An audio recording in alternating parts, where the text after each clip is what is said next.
In a state-run society, the government promises you security, but it's a false promise predicated on the idea that the opposite of security is risk. Nothing could be further from the truth. The opposite of security is insecurity, and the only way to overcome insecurity is to take risks. The gentle government that promises to hold your hand as you cross the street refuses to let go on the other side. And that was said by Theodore Forstmann. Welcome to Surviving the Matrix, ladies and gentlemen. My name is Maxwell Egan. It's a pleasure to be with you once again, and I will be your host for the next hour. And it's certainly been an interesting week again, folks. It was quite pleasant to witness the lunar eclipse the other night. The first time we've had a lunar eclipse on a solstice for over 430 years, I believe. And we had a perfect view of it here on the east coast of Australia as it rose just above the ocean and performed its little show very soon after rising. While the moon was still quite large in the sky, it really was a very spectacular event.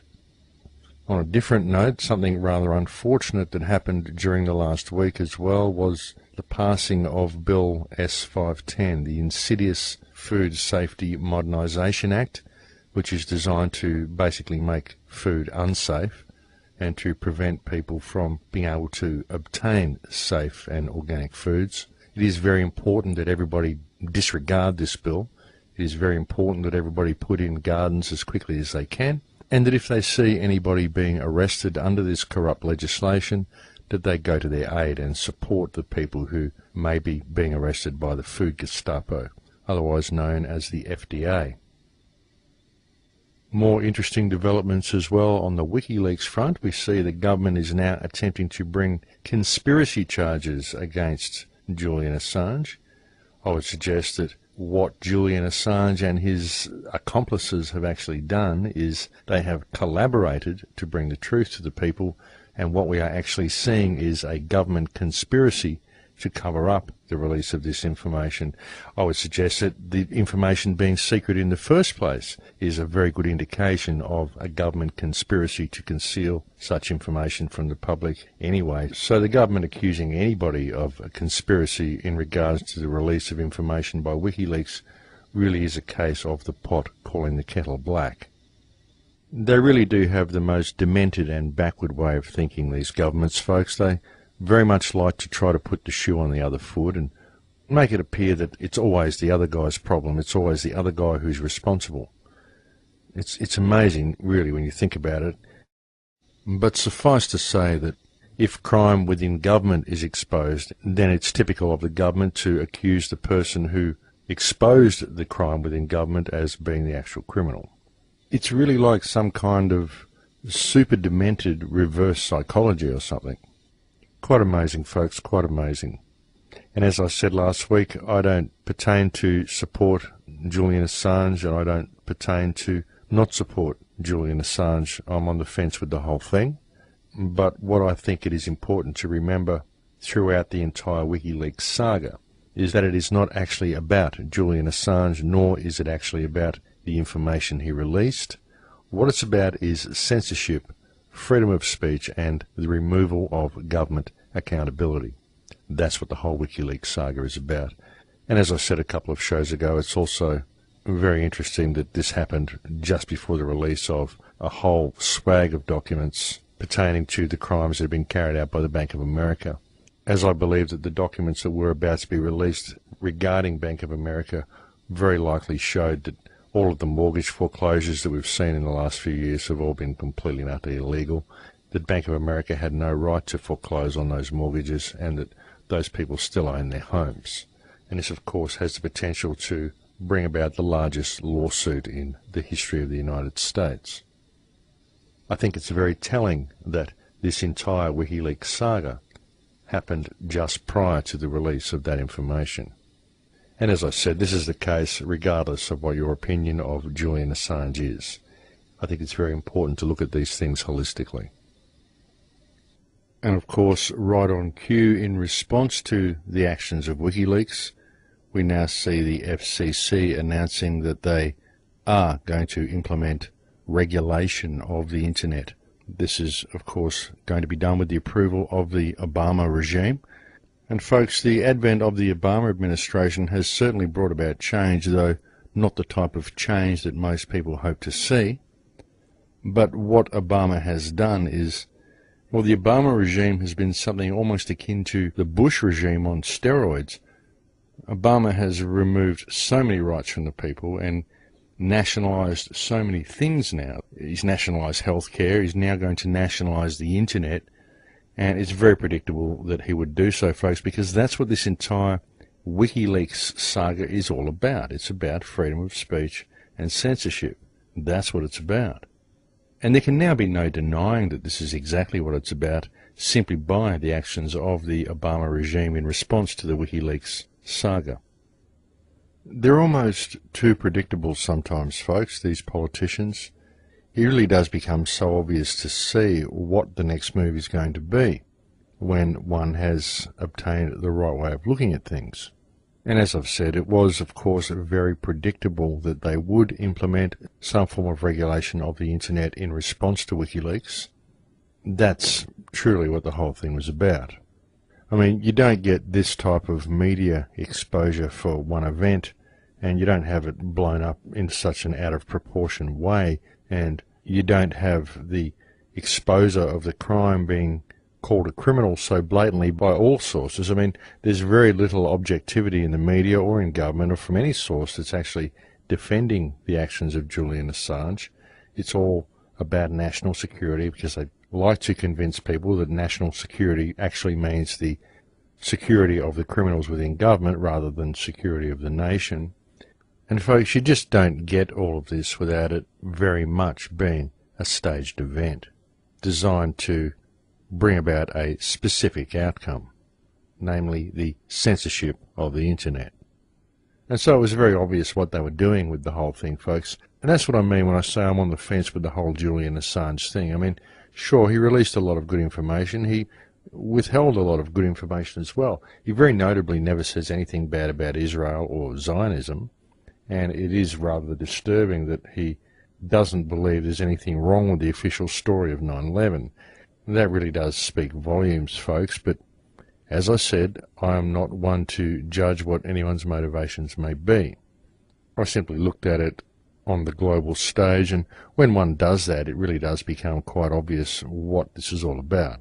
And it is, as I said, freedom of speech and government accountability, censorship, and of course, regulation of the internet.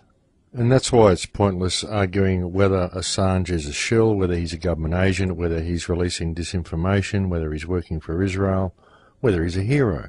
It's all irrelevant in regard to the true matter at hand, because it is not about Julian Assange. It is not about the information he released. It's about censorship. The whole thing is about censorship. They're very clever, folks, the way they do these things, and nothing is ever the way it seems. So due to this WikiLeaks case, we are seeing even now the end of net neutrality. We are seeing the powers that be wanting to bring in legislation which will severely limit the way people use the internet. And folks, it's got to be made very clear to everybody that this is not being done to protect the people. It's not being done to preserve national security. What it's being done for is to cover up the criminality that exists within government. You see, these sociopathic slime balls within government are now having their dirty laundry aired. People are now seeing how corrupt the system is and how corrupt the scumbags within the system are, and they are claiming that it's a breach of national security for their criminality to be made public. And so that's what the end of net neutrality and the introduction of internet censorship is all about. It's about protecting the criminals within government. Wouldn't it be wonderful if we actually had a police force that stood up to prevent crime and to protect the citizens against crime, folks? Wouldn't it be wonderful if the police actually did the job that we employ them to do, and they just suddenly went and arrested these politicians and said, hey guys, we know what you're doing, and we're not going to let you get away with it. We're actually going to see that you are held accountable for your actions. Wouldn't that be wonderful, folks? A working police force that actually prevented crime and convicted criminals. rather than oppress the people, and defended criminality. I know it's a big ask, but I can dream, can't I? I mean, through this whole WikiLeaks saga, the entire mainstream media and the entire legal justice and police system have been very much exposed as the subservient government lackeys that the organisations actually are, simply by the lack of action towards the criminality that has been exposed within government, and the willingness of these organisations to focus on the person who released the data as the actual criminal in this case, which of course could not be further from the truth. The end of net neutrality truly is a huge blow against the citizens of the world, folks. The internet is currently the only place we have left where we can speak freely. Lord knows we certainly can't do it on the street anymore. The internet is the only place where people can meet from all around the world and they can get information out to each other. When someone is wrongly arrested or brutalised by government, the information gets published on the internet very quickly and the rest of the world finds out about it. Censoring the internet will curtail all of that type of activity. Censoring the internet will prevent people from being able to expose the crimes within government, and that is the sole reason why the government wants the net censored. From a governmental perspective, the internet is the biggest out-of-control animal in our society today. The information that is available on the internet is something that horrifies governments, because through the internet their power has been slowly slipping, and it continues to slip. And so we must stand up against internet censorship, and should we see the end of net neutrality, it's very important that people boycott all of the main big sites and they start creating their own underground network. The internet is one of the last bastions of free speech that the people have, and it is one of the most important tools that the people have ever had to fight government corruption, and it really must be protected at all cost. Now, I've been coming onto these shows for a couple of years now, folks, and I've been bringing you information about what's been going on in the world, and I've been attempting to offer you suggestions on how you can deal with this information, how you can combat the problems that we face. I've very much attempted to explain why combating these problems cannot be done violently. It simply won't work if it's done violently, and we only have to look at history to confirm that fact. And I've attempted to convey to all the listeners out there the simplicity of how these problems really can be faced, and that is by building community. Now, when I say building community, I'm not saying go and build a alternate community. I'm not saying leave the community you have and go and build an alternate society. I'm saying build community within the community you have now. Something as simple as getting to know your neighbours and supporting your neighbours, supporting them emotionally, supporting them physically. Go out and help in the yard if there's something that you can do together. Perhaps you're a carpenter or a mechanic and you can do something for your neighbours. Perhaps they have a small job that you could help out with. Perhaps you're someone who likes to bake. Perhaps you're someone who likes to collect flowers and do flower arrangements. When you bake some extra and give them to the neighbours. If you're someone who likes to collect flowers from your garden, collect some extra and give them to your neighbours. If you are an artist, maybe give a painting to your neighbours for Christmas or something. Do what you can to break down those barriers, and giving to people is a good way to do it. And folks, it doesn't matter what rung of the social ladder you may perceive your neighbours to be on, because ultimately there is no social ladder and your neighbours are essentially just like you. So you need to break down these divisions, you need to break down these barriers that people have with each other, because just by connecting with your neighbours and standing up for the rights of your neighbours, giving them someone to depend on and knowing that you have someone to depend on, this is how we change society.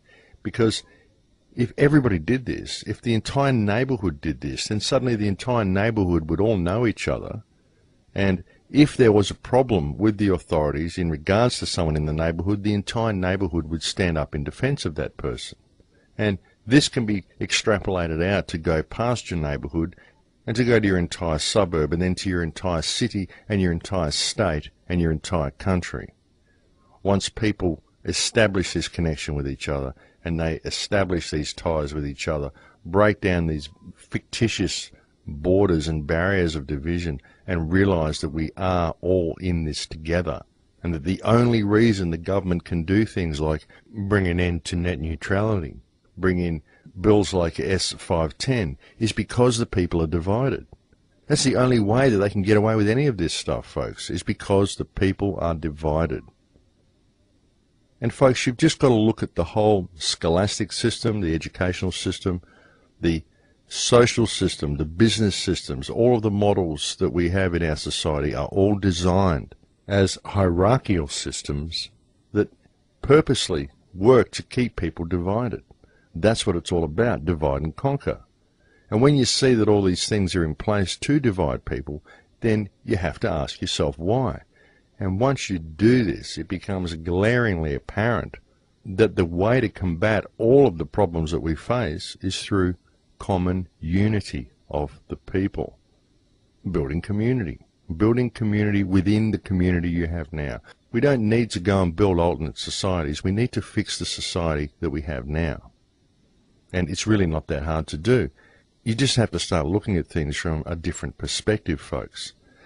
Put yourself back. I've often said, stand back, step back into space and just look at the world. Look at the world holistically and see how it all functions, see how all the pieces of the puzzle fit together. And when you do this, it becomes so apparent that division is the whole problem. And therefore it becomes glaringly obvious that the solution to every problem that we face is unity.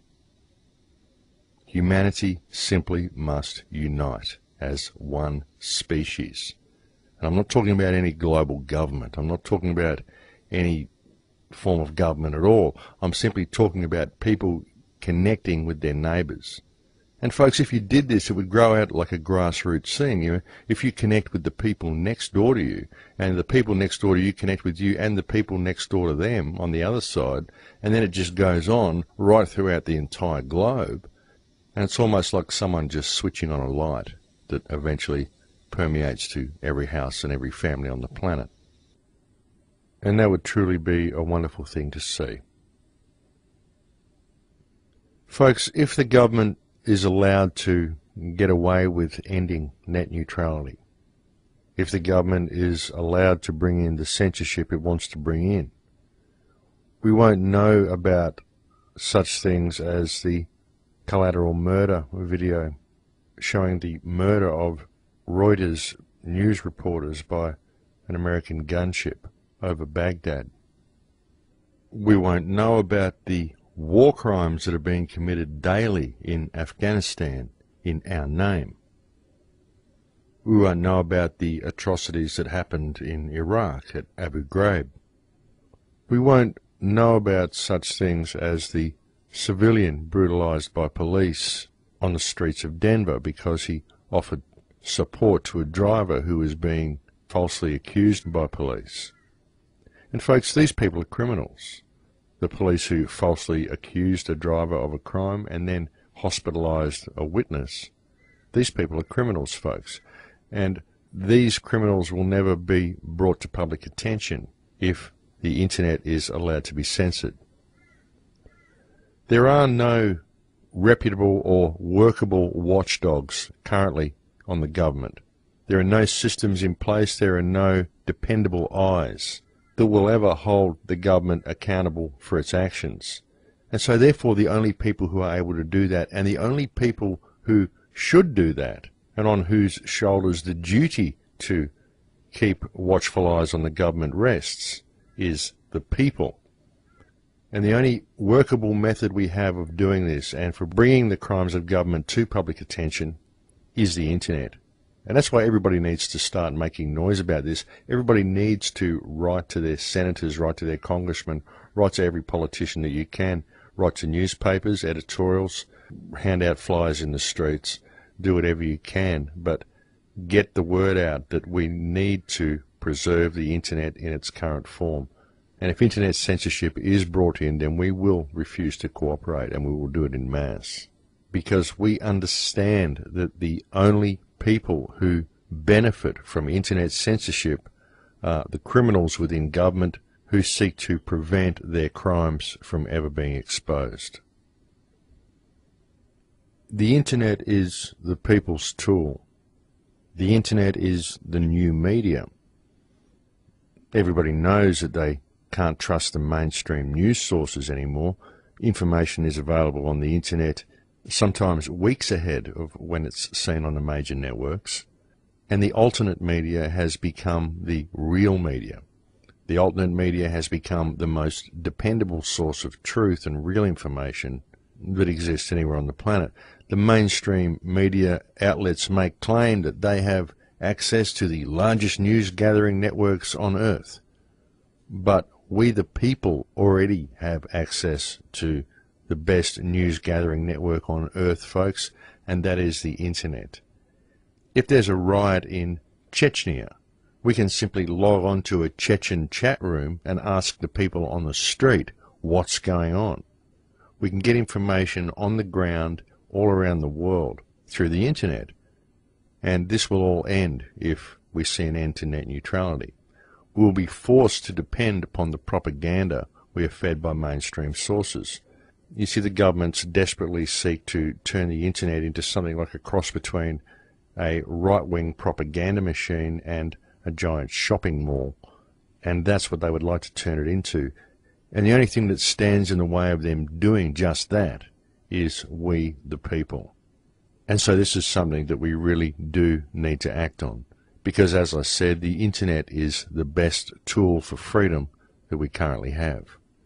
This tool can only remain workable if net neutrality is preserved, and so net neutrality must be preserved at all costs.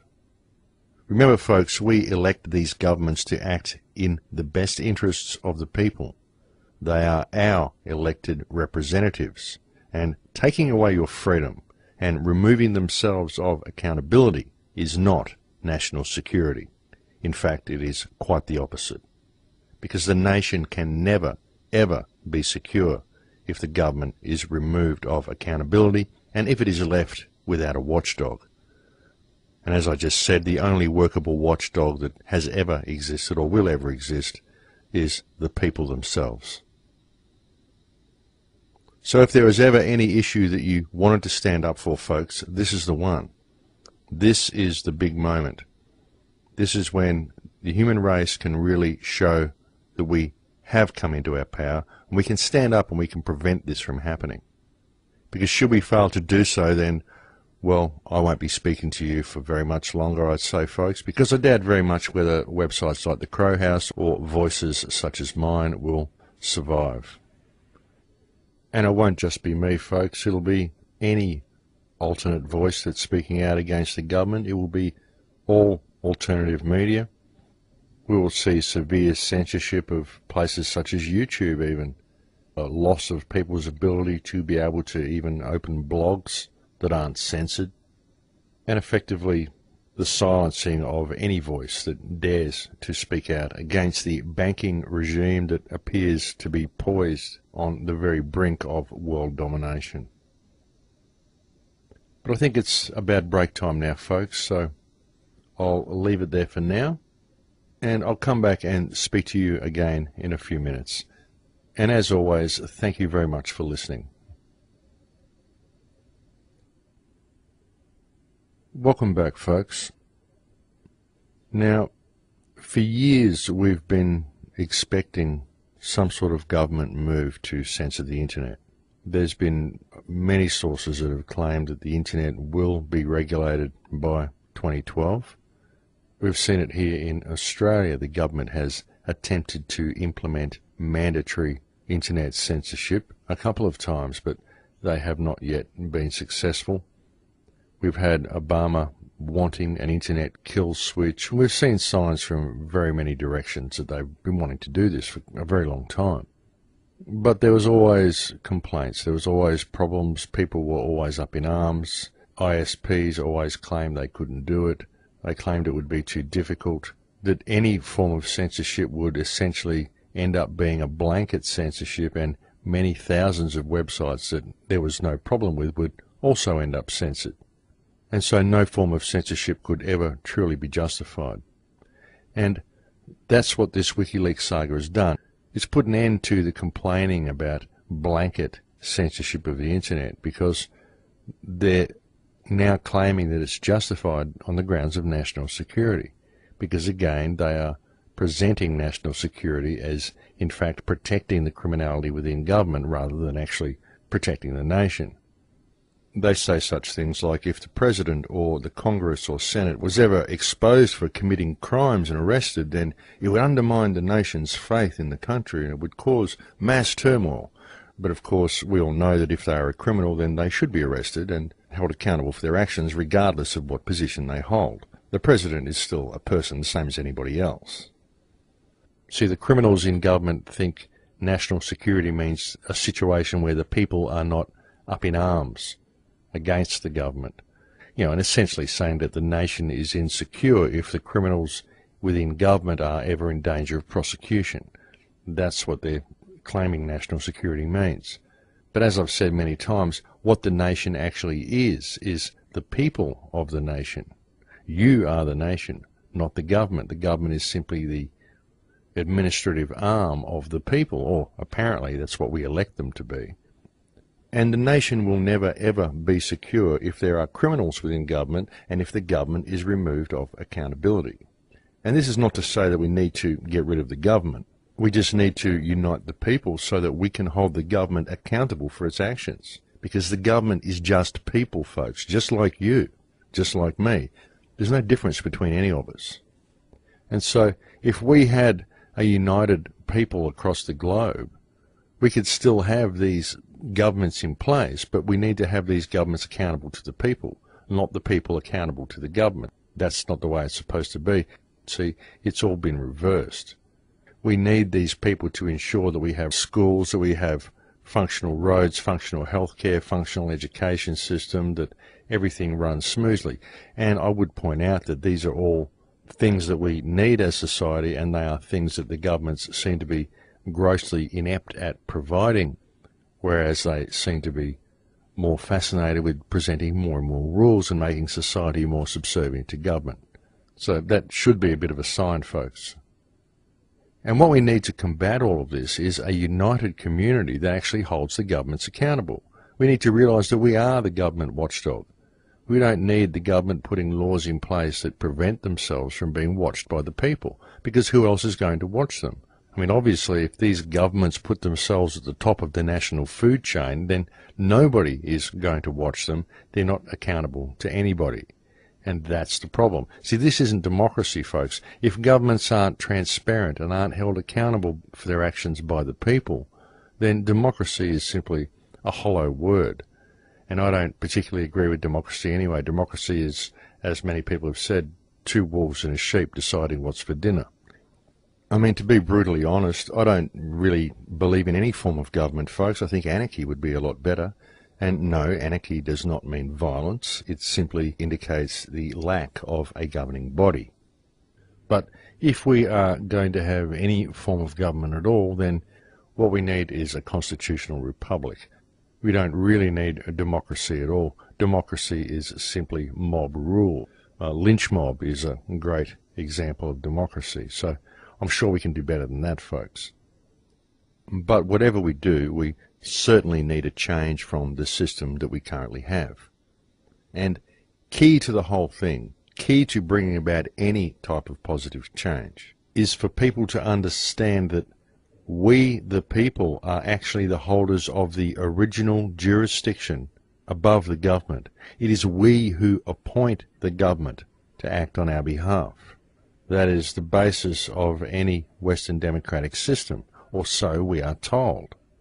But even if we were to go to their system, even if we were to embrace democracy rather than being constitutional republics the way we should be, well, if we are to embrace democracy, then we are living in a situation of mob rules, and we, the people, are the mob, so therefore we make the rules. I mean, that's pretty obvious as well. You see, even under their own system, the government is accountable to us.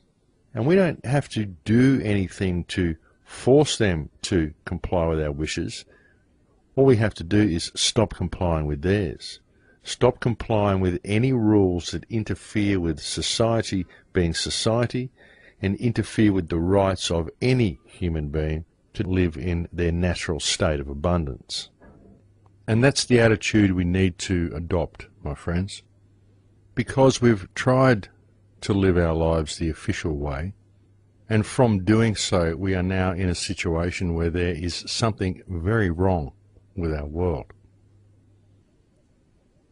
Everything in our world is backwards. The governments that we elect and appoint to act on behalf of the people fail to do so, but instead style themselves as the rulers of the people. Our society does nothing but turn the abundance of the earth into rubbish. We seem to spend most of our lives simply pulling stuff out of the earth and turning it into something that eventually ends up on a trash heap somewhere.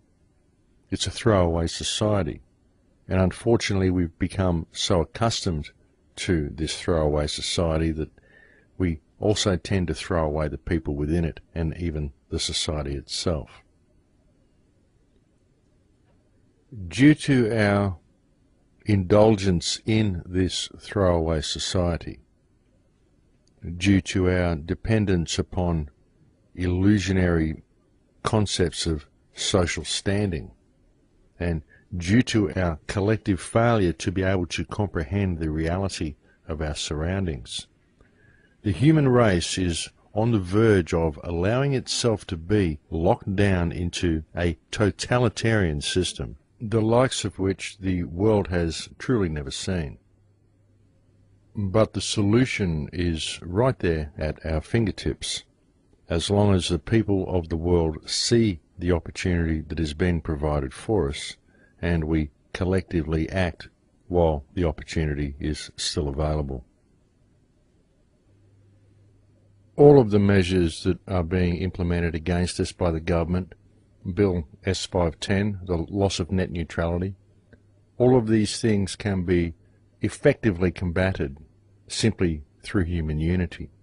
And many people are now beginning to understand this. People are beginning to wake up to the connection that they have to other people, and there are significant steps towards global unity being implemented, and the loss of net neutrality will severely curtail all of these activities. It will also make it very easy to lock down and suppress certain areas of the globe. It will make it a lot easier for people to simply disappear in the night, as there will not be any way of conveying such information to the world at large. And we certainly can't expect the media to report on these things, as the media has long since been bereft of any credibility and has simply been the propaganda arm of the government for a great many years now. You see, the media was the watchdog, folks. The media was what we had to keep track on the government, to keep the government in check. But that's all changed. The media used to consist of hundreds of small corporations who all competed with each other to get the latest scoop and bring the best news to the people.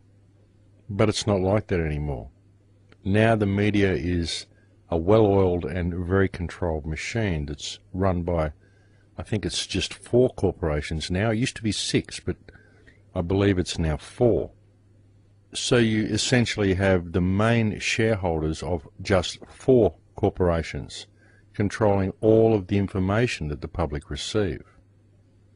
And the media was supposed to be the bastion of free speech, the government watchdog, the means to keep the people informed. The media was put there so that the people would always find out the truth. But now the mainstream media simply functions as the public relations division of government. And when you gain an understanding of the reality of this, then it becomes very clear that the only watchdog we, the people, have over the government is the people ourselves. No one else is going to do it, folks. It's absolutely up to us, and we must not shirk in this responsibility, because we owe it to our children not to do so. You see, that's the thing, folks. It's not actually about us. It's about our descendants, our children and our children's children. It's about realizing that we are simply the custodians of this earth, as we are the custodians of the political and legal system. And it is up to us to ensure that these systems remain pure and true and healthy, and that freedom is preserved for future generations. And this particular time in history is a very significant time in history, because the responsibility falls squarely upon the shoulders of this generation to ensure that freedom is preserved, because we are currently in the moment of transition, and we cannot afford to be apathetic, we cannot afford to be complacent, and we cannot afford to simply ignore the situation. And as I said, should we choose to simply ignore the situation, then the inevitable result will be to condemn our descendants to an extremely insecure future. You see, it really is that important, folks. And I suppose part of it comes down to how you would like this generation to be remembered, because we are at a history-making crossroads in human evolution. And this generation will be remembered as the one who was on the front line, because it is up to this generation alone to decide whether humanity will blossom into true freedom, or whether we will simply slide down the dark road into an inescapable tyranny. Okay, folks, so what about the good side to all this? Is there a good side to all this? There has to be a good side, doesn't there? Well, folks, fortunately, there is a good side, and the good side is how easy it is for us to remedy this entire situation. I mean, really, when you look at it, folks, we're being attacked on all fronts. They're chemtrailing us. They've got all these toxins in the food. They've got all these toxins and fluoride in the water. They're crashing the monetary system, and the price of everything is skyrocketing, and the price of land is falling because no one can afford to buy any. And the government tells us the economy is in desperate straits because people aren't spending enough.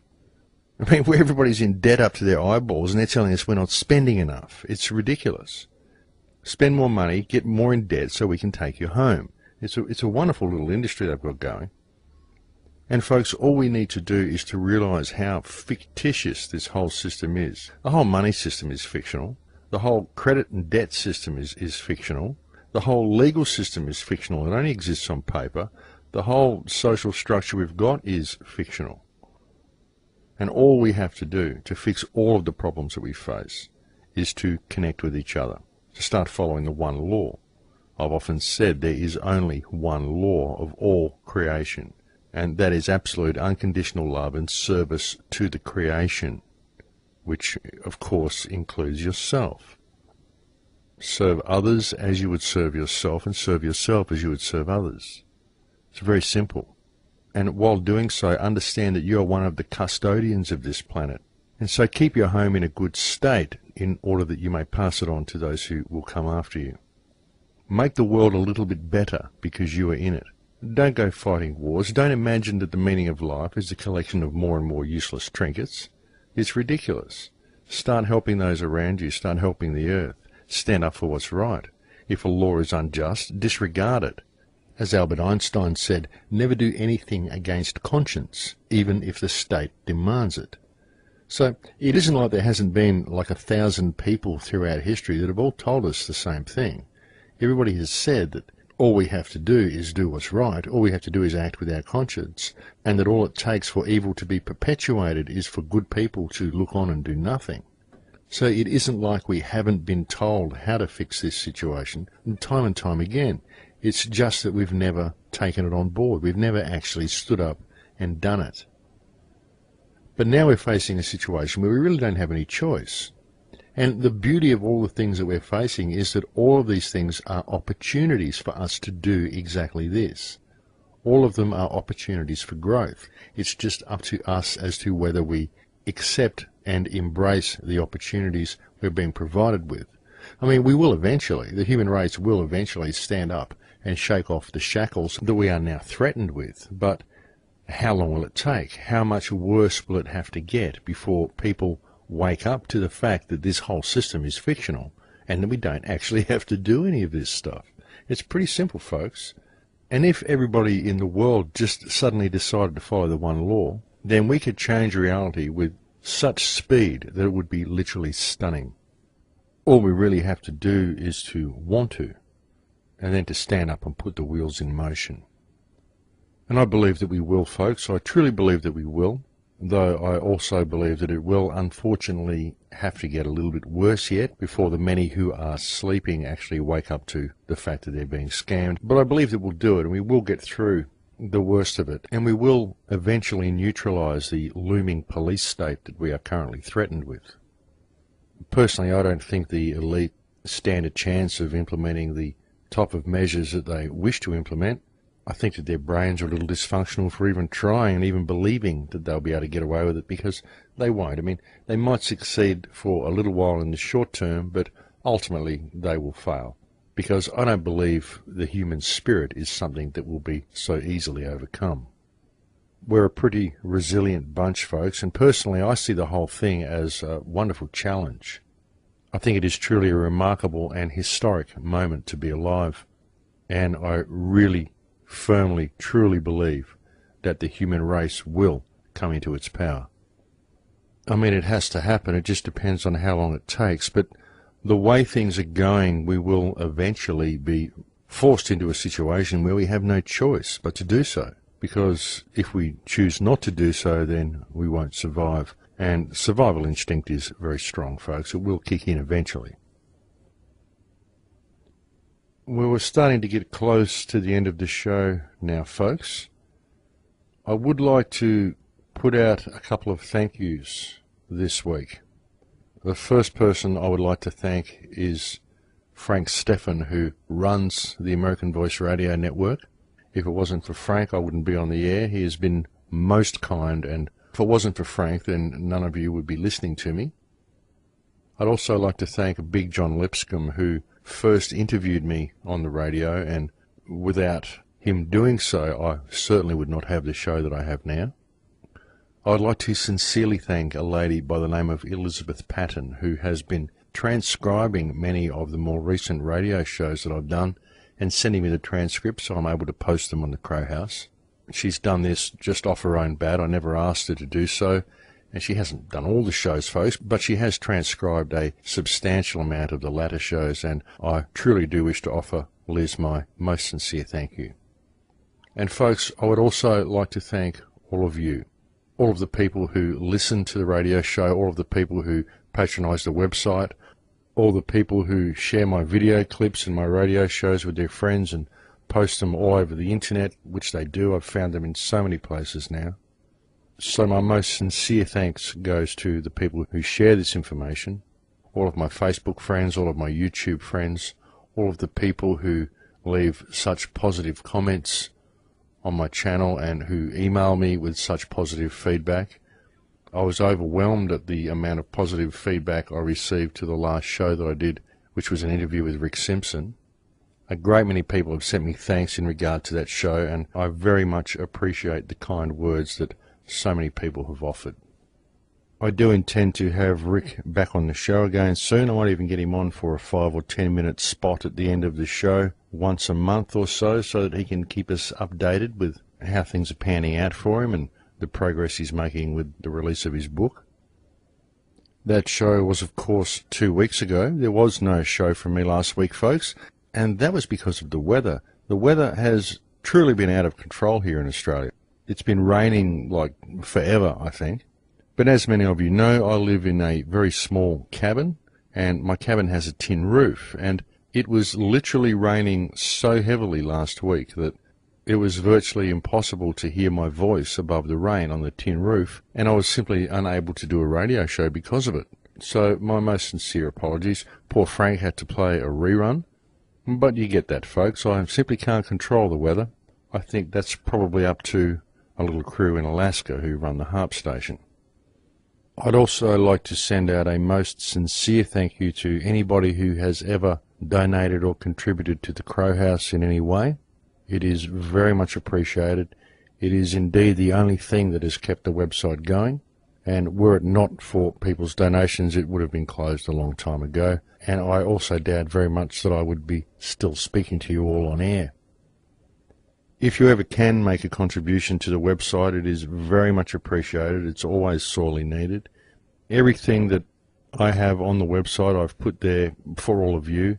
This site contains no advertising. It will never contain any advertising. Everything on the site is free. It will always be free. I will not sell information to people. I believe that if I give people information, it will empower them. If I sell people information, it disempowers them. And there is a lot of power in giving. I believe that if you do give unconditionally, then things do balance out. And I'm living proof that it does work, folks. In the last couple of years, my life has been one amazing succession of synchronistic events after another. So if you ever can contribute or give to the website, it does empower you by giving, and it does empower me by receiving. So if you do ever feel a need in your heart to contribute to the website, please know that it is very much appreciated. I'm sorry that I simply don't get a chance to answer the people who donate or to send thank you mails out to people who donate, but I'm stretched pretty thin, folks. I don't get a lot of time to do very much these days, apart from run the website, do the radio shows, answer emails, and what research I can in order to be able to bring you the information that I do. And the spare time that I have left, I do try to dedicate some of it to writing my second book, but unfortunately I've had to put that on hold while I work on the new film, so it does get a little bit busy for me at times, folks. Now, I've received a lot of email recently from people who've been telling me that they're feeling disconnected. They've been essentially having writer's block. If they're a creative person, they're finding it difficult to paint or to create music if they're a musician, or even to function properly in relationships. There's certain amounts of intolerance that seem to be building with people all around the place, and a lot of people are feeling disconnected from energy. And this is truly a global thing that's going on, folks. I know that it is because of the amount of emails that I've had from all over the place. So I'm going to try to talk about that a little bit next week. I think it's a little bit late in the day for getting into a topic that complex at the moment. And there's also been a lot of people who've been asking me about community gatherings and what they can do at meetings should they start having meetings in their local area. So I'm going to try to talk a little bit about that as well. But of course, a lot of it's got to be up to you folks. You've got to sort of go with the spontaneity and do what's right for your own particular area. Perhaps even if you played some of the radio shows, or you could have a film night would be a good way to start. Get people in there and maybe listen to one of these radio shows. All of the shows are available on thecrowhouse.com, very often with a descriptive slideshow that I put together when I listen to the show back after it goes to air, and I create a YouTube clip that complements the dialogue from the show. Perhaps you could play one of these clips at a meeting and then have a discussion about it. Perhaps you could play a film, one of my films or one of many other films that are available on what's going on in the world. I would suggest not starting with films that are too hardcore. Don't start with anything that's too paranoid or is going to give people information overload in the first 10 minutes of their introduction to this information. Try to just play things casually and just see how you go. But I'm sure that would be a pretty good place to start, folks. To just get some form of viewable material or listening material, listen to it and view it, and then have a discussion about it. That would seem to be a good place to start. And just go with the spontaneity of it and see where it goes from there. But as I said, I will try to discuss this sort of stuff a little bit more, and a bit more about the disconnection people are feeling at the moment on next week's show, but I will have to leave it till then because I think we're pretty well out of time, folks. So, it has been a pleasure talking to you again. Thank you very much for listening to the shows. Thank you for your continued support. The many of you who have emailed me, even though I don't often have time to return your emails, it is truly a pleasure to receive them, and I truly feel honoured that you would even choose to write to me the way you do. You truly have been the most wonderful audience and the most wonderful group of people that I could ever have had the good fortune to get to know. But I'll have to leave it here for now. It has been a pleasure talking to you again. I will look forward to speaking to you again next week. Take care until then, and goodbye for now. In Lakesh.